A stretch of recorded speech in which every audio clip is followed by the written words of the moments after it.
Greetings and welcome to Be One Love, Spirituality in a Modern World. Frequencies, What is Your Calling? Published September 18, 2022. What is your calling? Is your calling to make money? Then go make money. Is your calling to bring happiness to others? Then go bring happiness to others. My calling is to bring awareness. Everyone has one lesson to teach and one lesson to learn in each lifetime.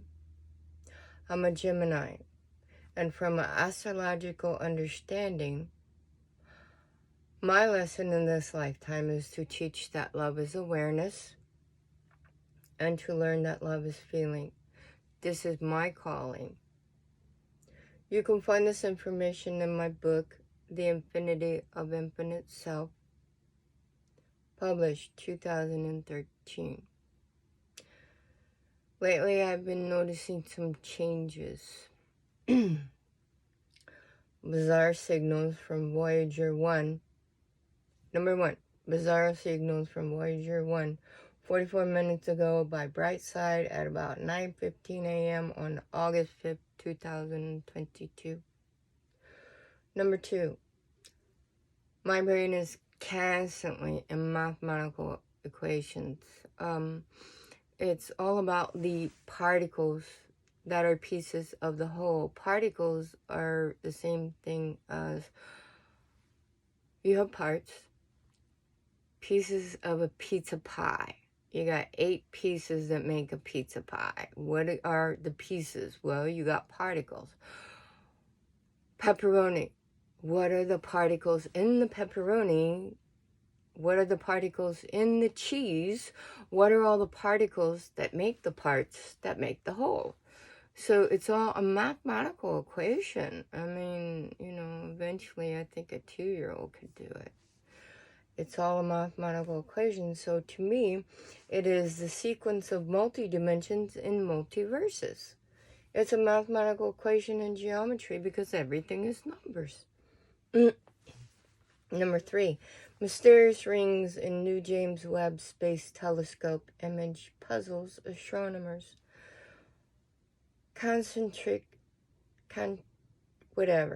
Ripples surrounding a distant star have a strange squarish shape. Published September 1st, 2022. The rings are like ripples. When you throw a pebble on water and it skips on the top of the water, those are ripples. You have the same thing in ripples in multi-dimensions and multiverses. It's the same thing. It's a sequence of frequencies. Okay? The frequencies are basically like your channels on the radio station. You change the channel, you change the frequencies. You can get static, you can get a really good voice. Those are frequencies. And those are all mathematical equations. So the mathematical equations are sequences of multi-dimensions and multiverses. Pretty simple stuff. Okay. Next. Not too long after that, I watched a movie called The Man That Knew Infinity. I watched the movie on Tubi TV. The young man in India had no formal training in formal education in mathematics, yet he had much knowledge in mathematical concepts. The movie is based upon true events in the early 1900s. He mailed his mathematical problems to Harvard. Harvard flew him from India to Harvard. He was greeted by a professor that wanted him to take classes at Harvard in order to present his mathematical equations.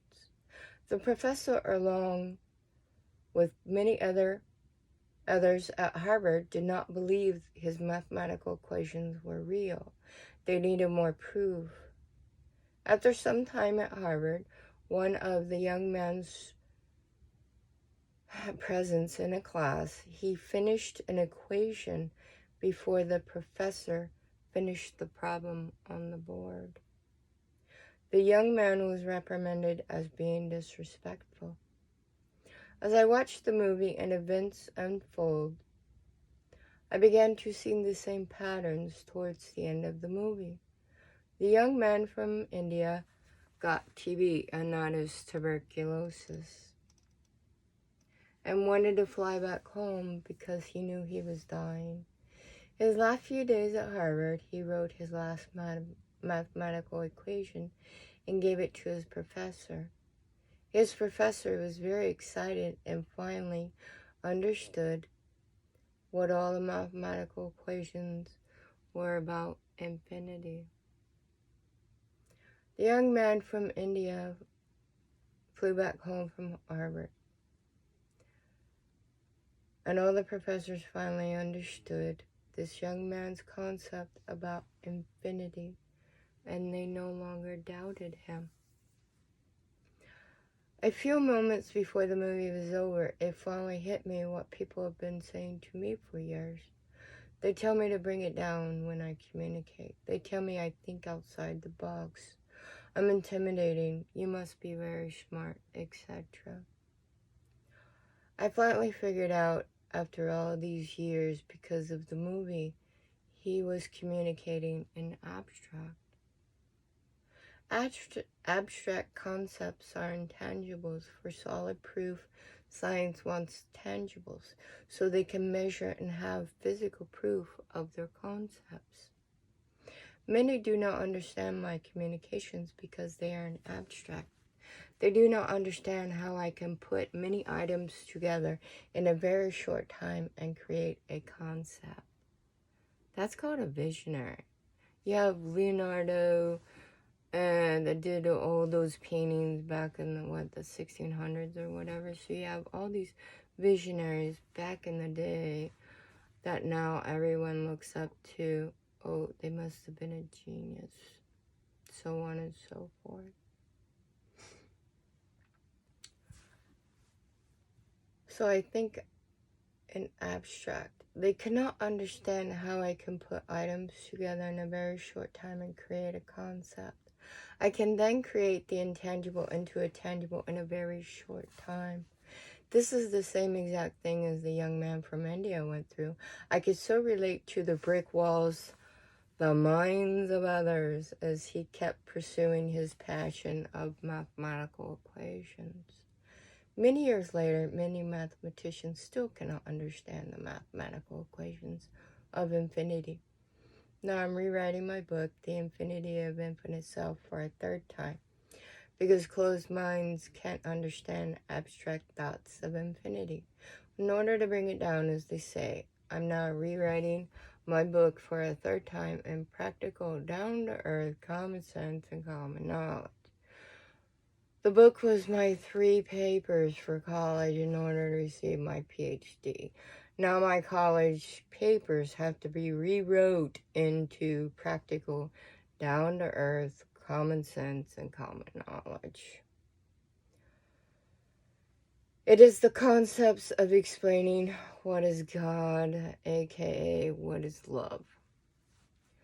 Since science wants proof of what God is, the same as what love is, hopefully I can bring it down, so to speak, in a dictionary format. Years ago, people would show me pictures of who they were dating or going to marry. I would tell them that person's personality. The person that handed me the picture would ask me how I knew that, and I replied, it's as plain as the nose on your face. They said they were surprised, and they said I was correct. This stuff is easy because studying human behavioral patterns and experiences in life make it very easy to see how humans are very predictable.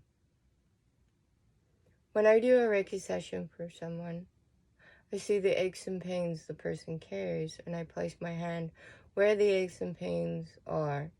Then after the session is over, they ask me how I knew. I replied, it's as plain as the nose on your face. I see the patterns of the human, and I see the aches and pains, which means I can see how to heal them. The key is, if they do not understand root cause, they will keep receiving aches and pains. A perfect stranger asked me once, "Are you a prophet?" I said, "Yes, I just don't advertise." She then asked me what kind of man she will meet. I then told her. Another time, a coworker said to me, "When you look at me, it looks like you're looking into my soul." I replied, "I am. I just don't tell people." Another time, I was given a Reiki session to a client. I placed my hands on his head and then began Reiki. A few seconds later, he asked me what I was doing because it felt like I was moving his brain. I replied, "I'm giving you a Reiki healing." Many times in my life, I think something and it presents itself to me. One instance, I said to my boss, "I need a hammer." A few minutes later, there was a hammer laying on the ground. Years later, I got an oil pick. The lady told me, "Whatever you are doing, keep it up because all your chakras are open." After watching the movie The Man Who Knew Infinity, it made a profound impact on my life because now I definitely understand. I am different. My goal in life is to understand my soul path, in which I knew from the day I was born. Life reminds me how to be human, because we are all spirits having an adventure in a human world. And for my book, 5-in-1, it's a children's epic adventure. And in the epic adventure is Chinese astrology signs in the elements in feng shui. So one of the Chinese astrology signs is a snake.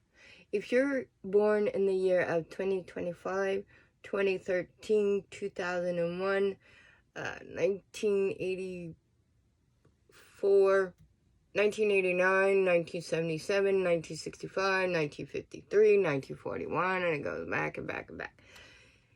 You could be a snake. This is your astrological sign. The snake means woman, supernatural powers, and cunning. So when you begin to understand your astrological signs, world astrological signs, then it makes it easier to understand who you are.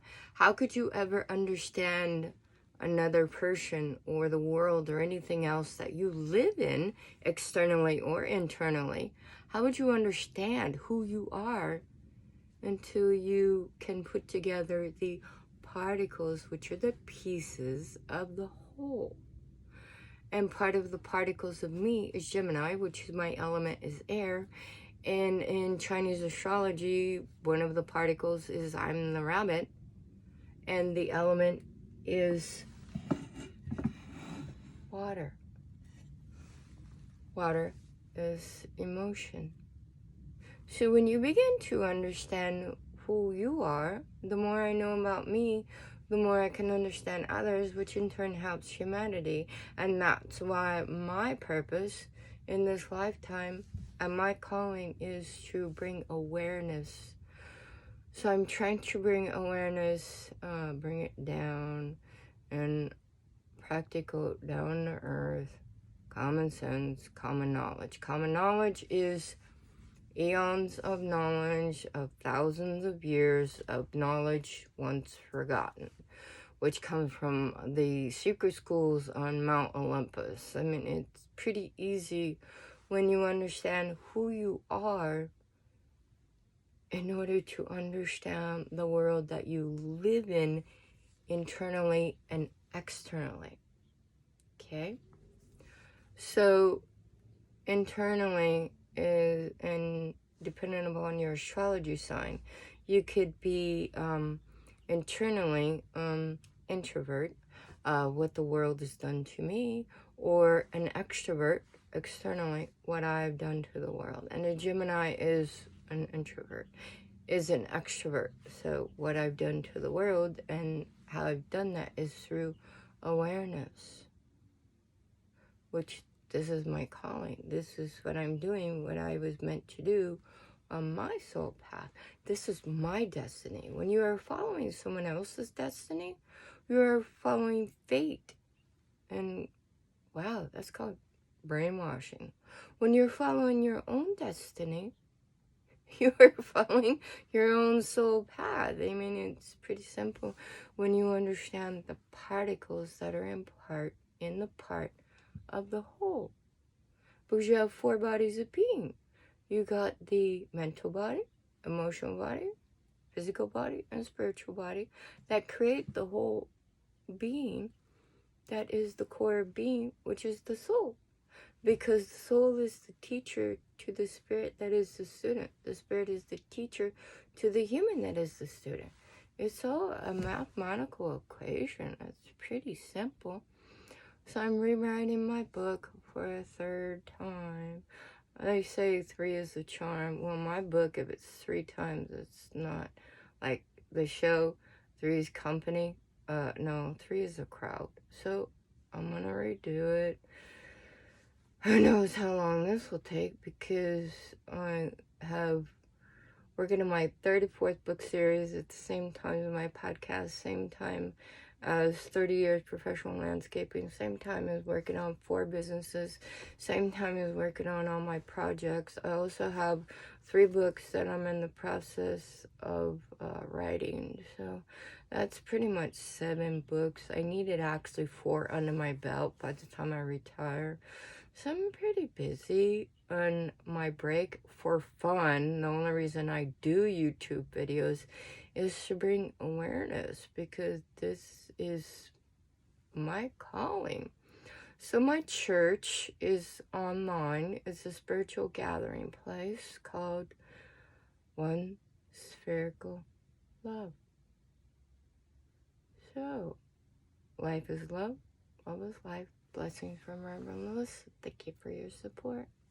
Remember to like, share, and subscribe.